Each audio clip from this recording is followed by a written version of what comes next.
I used to work at some places in Sydney where I was working as a barista at the Cruising Yacht Club, and it was like on the water, so a lot of famous people would come in there. And then I used to work at a 5-star hotel at a concierge, so I used to get a lot of people coming in there. And because I was the lowest of the low, you could really see how they would treat people. There's a few that I remember, and I have to say Jennifer Hawkins came in and she came to pick up free tickets that were left at the concierge.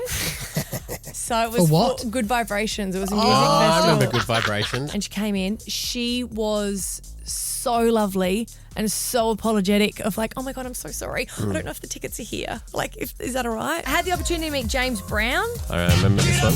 Get on up. Get up, get on up. Oh, kiss myself. Someone came to me and said, can you get these stitched up? And I said, what are they? And they're like leather pants, but they're really important. Here is a security guard. They're going to go with you so that you can find a place that will stitch them up in the city because these leather pants had broken. He does the splits. It does the splits. So I didn't know whose they were. So I was like standing there getting them all done. And they said, can you take them up to your room? And I would have thought that an assistant would answer the door. It was the James Brown. It was them. And I was like, hardest working man I in have your showbiz. pants. They were mended. He answered the door. Yeah. And I was like, What did he say? I think he just said, thanks, love. Thanks, though. How? I'd laugh if that wasn't his voice. He was like, cheers, love. Owen Wilson was an absolute delight. He's one of those people, you know how we always say that Andy Lee's so charming.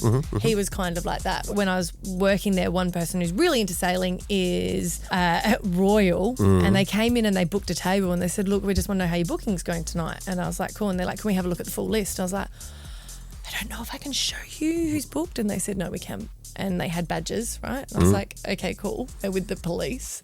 And they said, we need to book a table and we also needed 2 tables surrounding it. I was like, okay. And we had no idea who was coming. And then we came in, it was Prince Frederick.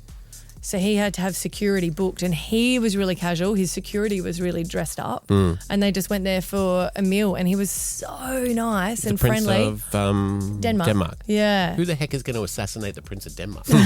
Stab Abby and Matt on B105.